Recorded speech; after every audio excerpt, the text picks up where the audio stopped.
I, like many of you, live somewhere between reality and video games. Some part of me, a true living, breathing person, has become programmed, electronic, and virtual. The boundary in my brain that divides real from fantasy has finally begun to crumble.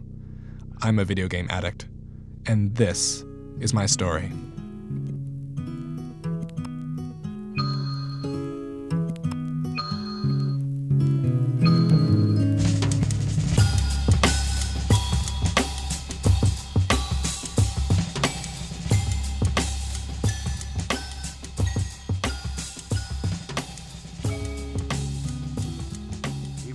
The year of my birth, the Nintendo Entertainment System also went into development. I have come of age alongside the digital revolution. I played in the backyard, learned to read, and even ate some of my vegetables. Most of my childhood was spent playing with Legos. But as was the case for most of my generation, I spent a lot of time in front of the TV. Mr. Rogers, Walt Disney, Nick Jr., and roughly 500,000 commercials have undoubtedly left their mark on me.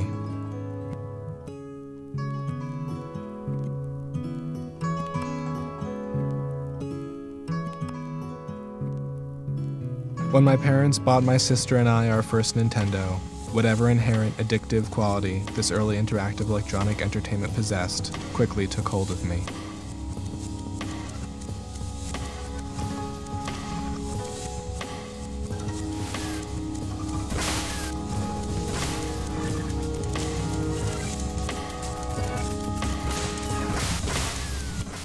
At some point, something clicked.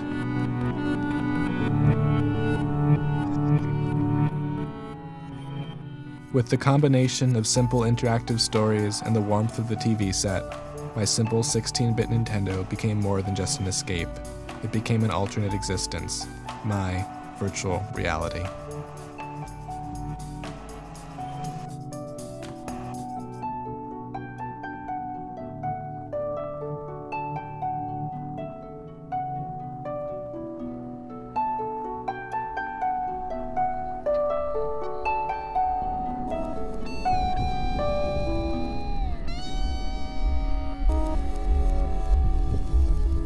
I'm a video game addict, and it's not because of a certain number of hours I have spent playing or nights I have gone without sleep to finish the next level. It is because I have had life-altering experiences in virtual space, and video games have begun to erode my own understanding of what is real and what is not. I'm addicted because even though I know I am losing my grip on reality, I still crave more.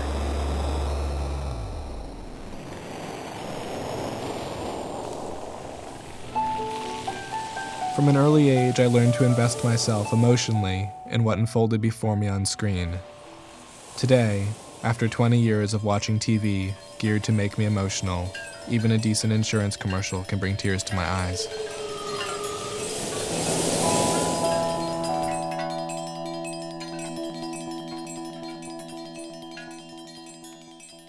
I am just one of a new generation that is growing up. A generation who may experience much more meaning through video games than they will through the real world. Video games are nearing an evolutionary leap, a point where game worlds will look and feel just as real as the films we see in theaters or the news we watch on TV. And while my sense of free will in these virtual worlds may still be limited, what I do learn applies to my real life. Play enough video games and eventually you will really believe you can snowboard, fly a plane, drive a 9-second quarter mile, or kill a man. I know I can.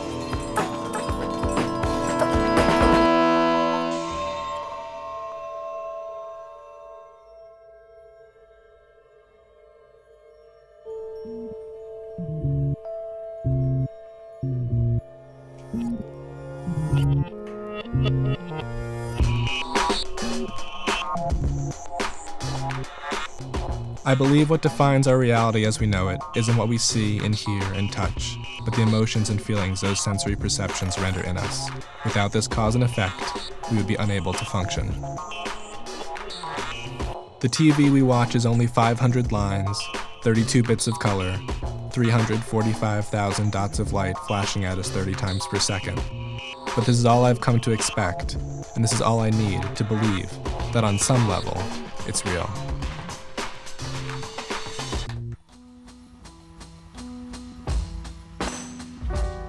Unlike any pop culture phenomenon before it, video games actually allow us to become part of the machine. They allow us to sublimate into the culture of interactive, downloaded, streaming, HD reality. We are interacting with our entertainment.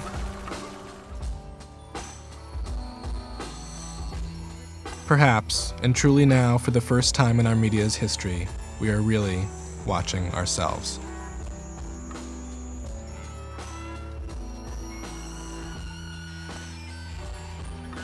I have come to expect this level of interaction. Without it, the problems facing the real world, poverty, war, disease, and genocide, lack the levity they should. Their importance blends into the sensationalized drama of primetime TV. But the beauty of video games today lies not in the lifelike graphics, the vibrating joysticks, or virtual surround sound. It lies in that these games are beginning to make me emotional. I have fought in wars, feared for my own survival, watched my cohorts die on beaches and in woods that look and feel more real than any textbook or any nightly news story. The people who create these games are smart. They know what makes me scared, excited, panicked, proud, or sad, and they use these emotions to dimensionalize the worlds they create. A well-designed video game will seamlessly weave the user into the fabric of the virtual experience. As one becomes more experienced, the awareness of physical control melts away. I do what I want, and I do it. No buttons to push or triggers to pull, just me and the game. My fate and the fate of the world around me lies in my hands.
With such a rich cultural history of rebellion and violence, it's not surprising that so many widely popular games allow us to become a manifestation of classic American homicidal heroism. I'm not an aggressive person. I don't take pleasure in seeing others in pain, nor do I harbor secret fantasies of mowing down my peers with automatic gunfire. But when I walk into a video game with semi-automatic 50 caliber Desert Eagles blazing, I leave no enemy alive. With blood on my virtual hands, in those moments I am every logical super cop, badass, rebel ninja assassin from every movie, from every game. I am Dirty Harry. I am James Bond. I am Tommy Vercetti and Max Payne. I am Macbeth. I am perfect, and I love it.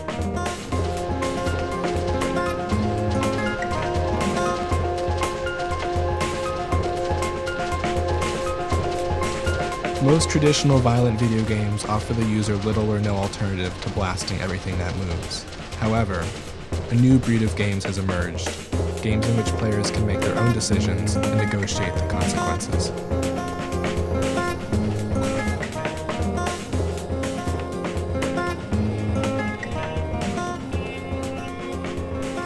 I can't deny it.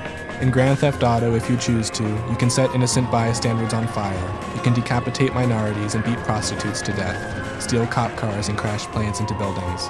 I have done all these things, not because I am deranged, but for no other reason than I can. Developmentally, the world of video games is still motivated by a desire to break the rules. As gamers and game developers, we're still all finding out how far our parents or society will let us go before we get grounded. In September of 2001, many of us witnessed a kind of visceral and pointed violence that until then we had only experienced in video games or movies. Ironically, on the morning of 9/11, when I saw what was happening, I felt oddly guilty. It all looked too familiar. Not only had I been playing on the same simulator which the hijackers allegedly trained to fly on, but I too had tried crashing planes into the World Trade Center. I hadn't been thinking about capitalism or Osama bin Laden. I just wanted to see what would happen.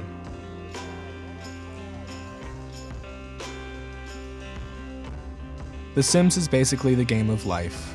As gamers, we eat, sleep, go to work, and eventually buy a bigger TV, or shinier refrigerator, or better window treatments. Somewhere in my virtual capitalistic binge, I discovered that if you so desired, you could place your sister, friend, or neighbor in a closet and remove the door. In their cell, the occupant will bang on the walls, scream and yell, and eventually soil themselves. They will sleep on the floor and dream of food. Eventually, they will starve to death. This was a death unlike any in video game history. Not a quick and easy first-person shot to the head, but a slow and painful 3 days. I didn't have to murder someone. There was no incentive. The game didn't tell me to do it. It's ironic. It's not always the most violent video games that teach us the most about being killers. I know violent video games make my mother worry. What troubles me is not that video game violence is becoming more and more like real-life violence, but that real-life violence is starting to look more and more like a video game.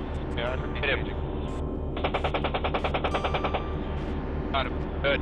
Second one. Hit the other one. These are all troubles outside of myself. I, however, have a problem very close to home. Something has happened to my brain.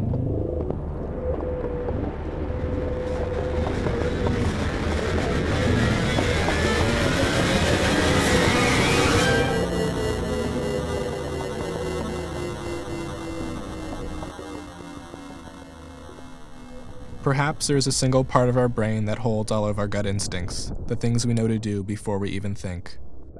While some of these instincts may be innate, most are learned, and all of them are hardwired into our brains. These instincts are essential for survival in both real and virtual worlds. Only in recent years has the technology behind video games allowed for a true overlap in stimuli. As gamers, we are now living by the same laws of physics, in the same cities, and doing many of the same things we once did in real life, only virtually.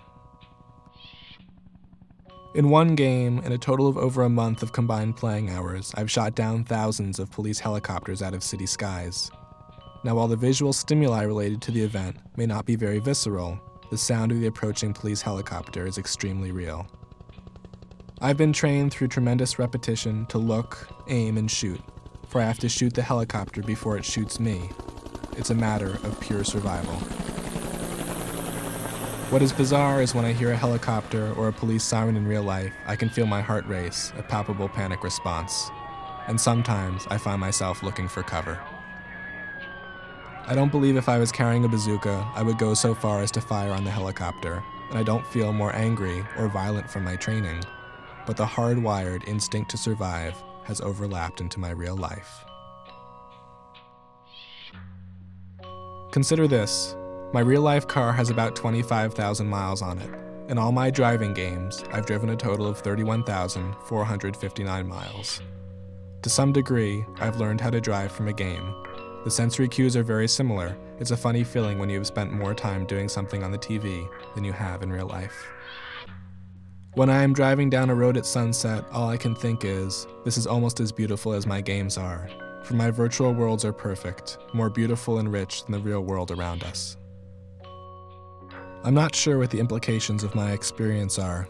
I'm nearly positive the creators of games are not trying to get kids to shoot down police helicopters, but the potential for using realistic video game stimuli in repetition on a vast number of loyal participants is frightening to me.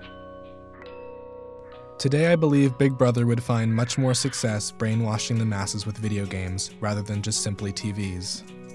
Video games are fun, engaging, and leave your brain completely vulnerable to reprogramming. But maybe brainwashing isn't always bad. Imagine a game that teaches us to respect each other or helps us to understand the problems we're all facing in the real world. There is a potential to do good as well. Even now, and 24 hours a day, gamers are plugged into massive online multiplayer worlds, cities and planets with their own economies and governments. Video games are no longer inherently antisocial. It is critical, as these virtual worlds continue to mirror the real world we live in, that game developers realize that they have tremendous responsibilities before them. I'm not sure what the future of video games holds for our civilization, but as virtual and real-world experiences increasingly overlap, there is a greater and greater potential for other people to feel the same way I do. I am a video game addict, and even though it is clear to me that my addiction is breaking down my sense of reality, I still want more. For me, video games are our media's most potent designer drug, and with each passing year, there will be a new batch of games, more rich, beautiful, and immersive than the last version of manufactured reality.